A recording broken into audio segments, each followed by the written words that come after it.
বেশ, আজকে আমরা সুর দাসের একটি ভজন সঙ্গীতের মধ্য দিয়ে আমরা এইটুকু অন্তত জানতে পারলাম যে ভগবানকে ডাকতে গেলে নিজের ব্যাকুলতাটা থাকতে হয়। ঈশ্বরকে পাওয়াটা কোনো কঠিন কাজ নয়। তুমি টাকা পয়সার মালিক হলে পাবে, আর একজন দিন দুঃখিনী হলে পাবে না, ওটা ঈশ্বরের সঙ্গে চলে না। ঈশ্বর কোনোদিন ঘুষ নেয় না, এটা হচ্ছে সব থেকে বড় জিনিস। তুমি আজকে ঠাকুরের কাছে গিয়ে কেঁদে কেঁদে বললে যে বাবা, হে ঠাকুর, তুমি আমার এই জিনিসটা দিয়ে দাও, আর আমি তোমাকে সামনের বছর একটা সুন্দর দেখে পুজোর ডালি দিয়ে দেব। ওটা তুমি ঠাকুরের কাছে বলো না, কারণ ঠাকুরকে শুধু ডাকলে পরেই তিনি উজাড় করে দিয়ে দেয়, তার জন্য কোনো সংকল্প করার দরকার হয় না, কিছু দেবার জন্য ব্যাকুলতা দেখাতে হয় না। শুধু তাকে ভক্তি ভরে ডেকে যাও, তিনি দেবার জন্য প্রস্তুত, কারণ তিনি উদার রাজা, কৃপণ রাজা নয়।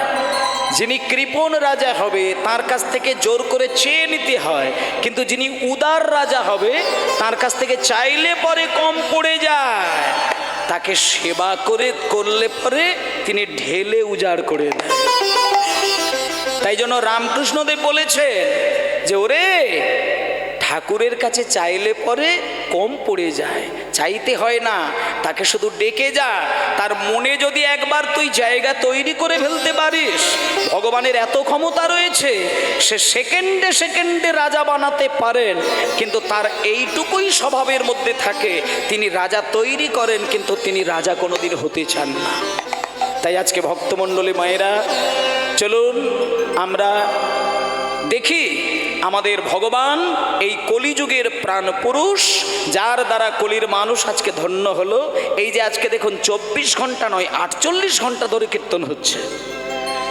মানে এক কথায় বলা হচ্ছে 16 প্রহর, 3 ঘন্টা অন্তর অন্তর একটি প্রহর, তাহলে 8 প্রহর মানে 3 8 24, আর 16 প্রহর মানে 48 ঘন্টা। তাহলে 48 ঘন্টা ধরে আপনাদের গ্রামে কীর্তন গান হচ্ছে। এটা যার জন্য হচ্ছেন, তিনি কিন্তু শঙ্খচক্র গদা পদ্মধারী নারায়ণের জন্য নয়। এইখানে যে মধুর কীর্তন হচ্ছে সেটা রামচন্দ্রের করুণায় নয়। এইখানে যে দিবারাত্রি হরিনাম হচ্ছে, এটা রাধারানী আর কৃষ্ণের কৃপায় নয়। এই কলিযুগে প্রাণ পুরুষ যিনি ছিলেন সবার আগে, যার নামটা আমাদের অবশ্যই করার দরকার, তিনি হলেন আমার সচিমায়ের একমাত্র ছোট্ট ছেলে, একমাত্র না ছোট্ট ছেলে, যার নাম হলো শ্রীকৃষ্ণ চৈতন্য মহাপ্রভু। এবং সেই চৈতন্য মহাপ্রভু, চলুন এইবার ধীরে ধীরে আমরা প্রভুর হাত ধরে, প্রভুর চরণ ধরে কেমনভাবে আমরা পথ চললে আমাদের এই মায়ার সংসার থেকে আমরা গোবিন্দের চরণ পাব। আজকে আমি আপনাদের বলে দিই মায়েরা, চৈতন্যদেবের মধ্যেই কিন্তু কৃষ্ণ থাকে, আর চৈতন্যদেবের মধ্যেই কিন্তু রাধারানী থাকেন। এই যে গৌরহরি এত ফর্সা কেন? তার কারণ বাইরে রয়েছে শ্রীমতী রাধারানী, আর ভেতরে রয়েছে আমার ব্রহ্ম কৃষ্ণচন্দ্র। দুই তনুর মিলিত দেহ আমার ওই সচিমায়ের ছেলে নিমাই। তা আজকে তিনি কি করলেন? সবাইকে নিয়ে চললেন প্রেমানন্দে মেতে হরি বলো, হরি নামের বন্যা যে এলো, প্রেমানন্দে মেতে হরি বলো, হরি নামের বন্যা যে এলো, প্রেমানন্দে মেতে হরি বলো, হরি নামের বন্যা যে এলো, হরি বলো, হরি নামের বন্যা। এমন বন্যা দেখি নাই সুগনাতে তলায়, বন্যা দেখি নাই সুগনাতে তলায়,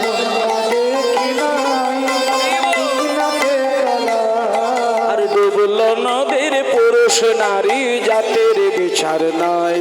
আহা, বন্যা দেখি নাই মানুষ শুকনাতে তলায়, ডুবল নদের পুরুষ নারী জাতের বিচার নাই। ঠাকুর হরিদাস, ঠাকুর হরিদাস সে কাজীর ছেলে, সবুজ ডুবে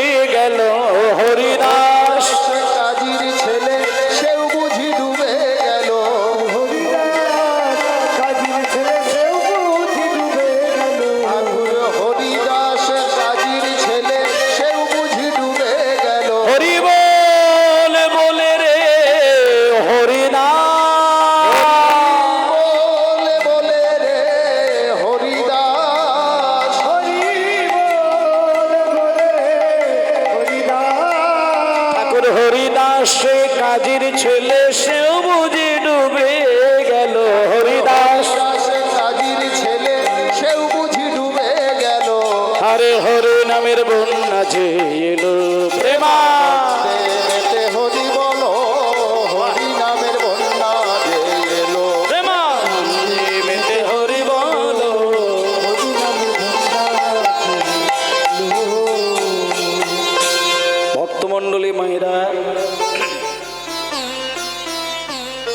আজকে আমরা সবাই চলুন চৈতন্যদেবের চরণ ধরে একটা পবিত্র স্থান, যেখানে গেলে চৈতন্যের কৃপা শুধু নয় ৩৩ কোটি দেবতার কৃপা পাওয়া যায়।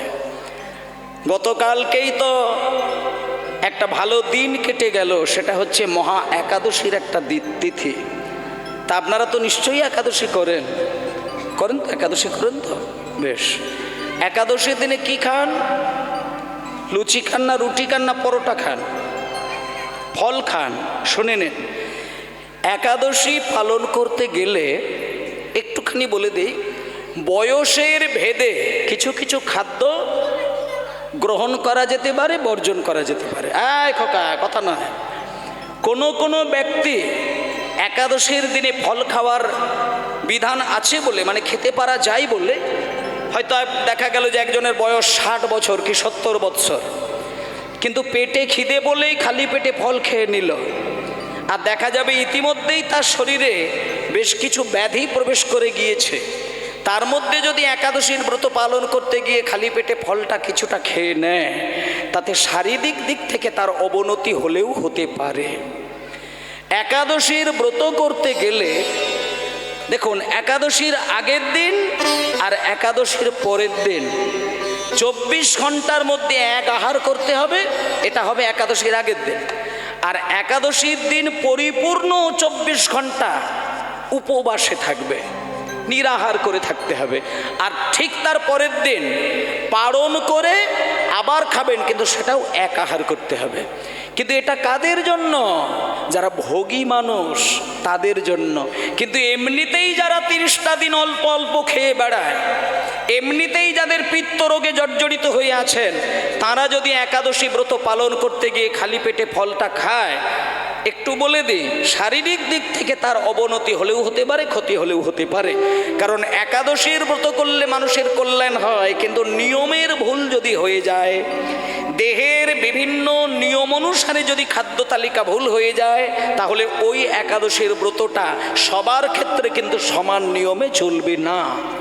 কিন্তু একটা নিয়ম কিন্তু সকলের ক্ষেত্রে চলবে, সেটা একেবারে 90 বছরের মানুষ আর 9 দিনের মানুষ সবার ক্ষেত্রে। সেটা কি না, একাদশী যেদিন হবে তার আগের দিন, পরের দিন এবং একাদশীর দিন আমিষ আহার কিন্তু কোনোভাবেই গ্রহণ করা যাবে না।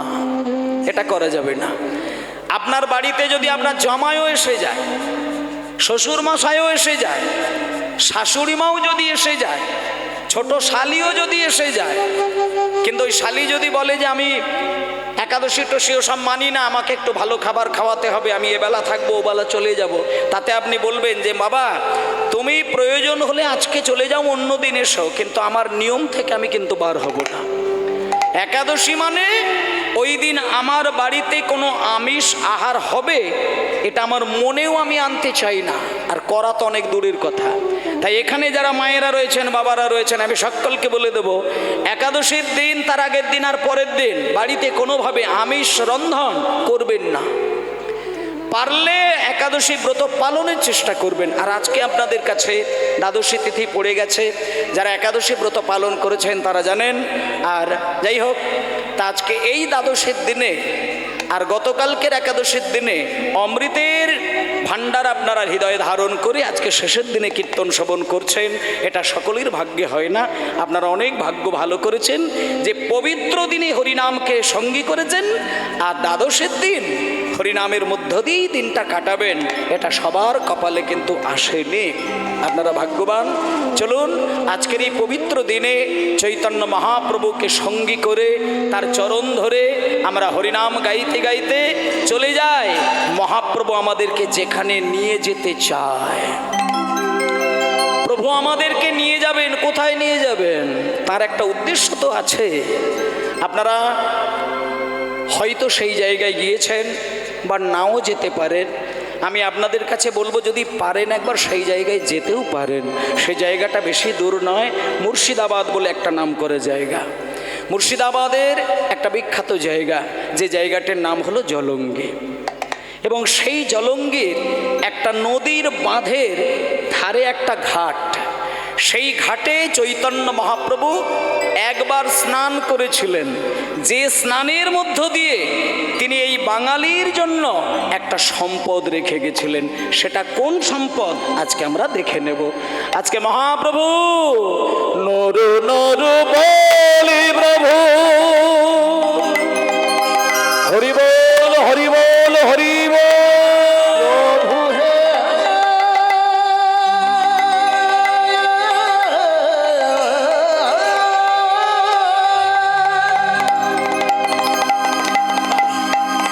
প্রভু হে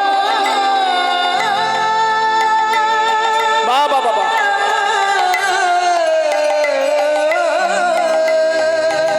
আরে প্রভু হে বাহ। প্রভু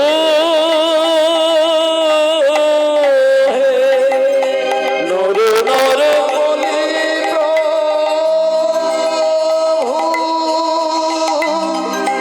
ডাকিতে লাগিল। নর নর বলে প্রভু ডাকে বারে বারে,